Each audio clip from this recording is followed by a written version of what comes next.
কলা পাতায় রান্না করা পমফ্রেট, না এটাকে ঠিক পাতুরি বলা যায় কি না আমার ঠিক জানা নেই।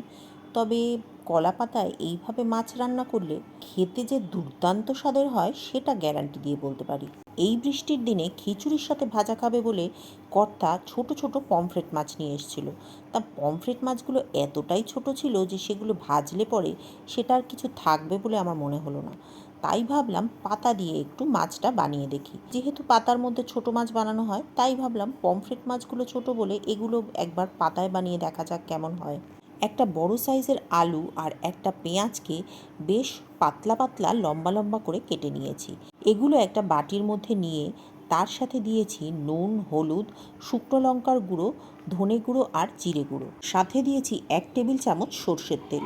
সব কিছু বেশ ভালো করে মাখিয়ে নিয়ে তার সাথে মাছগুলো দিয়েও মাখিয়ে নিয়েছি।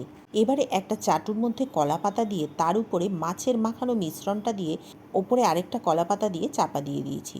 তার উপর একটা ঢাকনা চাপা দিয়ে এটাকে 15 মিনিট একদম লো ফ্লেমে ভাজা ভাজা করেছি। তারপরে উল্টে নিয়ে আরও 10 মিনিট একই রকমভাবে চাপা দিয়ে লো ফ্লেমে ভাজা করে নিয়েছি। একটা থালায় নামানোর পর কলা পাতা খলিয়ে যা সুঘ্রাণ বেরিয়েছিল আপনাদের কি বলবো। আমি নিজেও ঠিক আশা করিনি যে এটা খেতে এতটা ভালো হবে। কলা পাতাগুলো পুড়ে গিয়ে এর যে হালকা একটা সুঘ্রাণ তৈরি হয় সেটা আপনার খিদেকে না 10 গুণ বাড়িয়ে দেবে।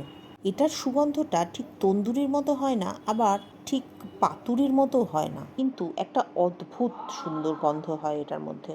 তবে হ্যাঁ, যদি বানান কখনো তাহলে অবশ্যই ছোট পমফ্রেট দিয়েই বানাবেন, কারণ এইগুলো খুব তাড়াতাড়ি সিদ্ধ হয়ে যায়। যারা ওয়েট লস জার্নিতে আছেন তারাও নিশ্চিন্তে খেতে পারেন এই পমফ্রেট।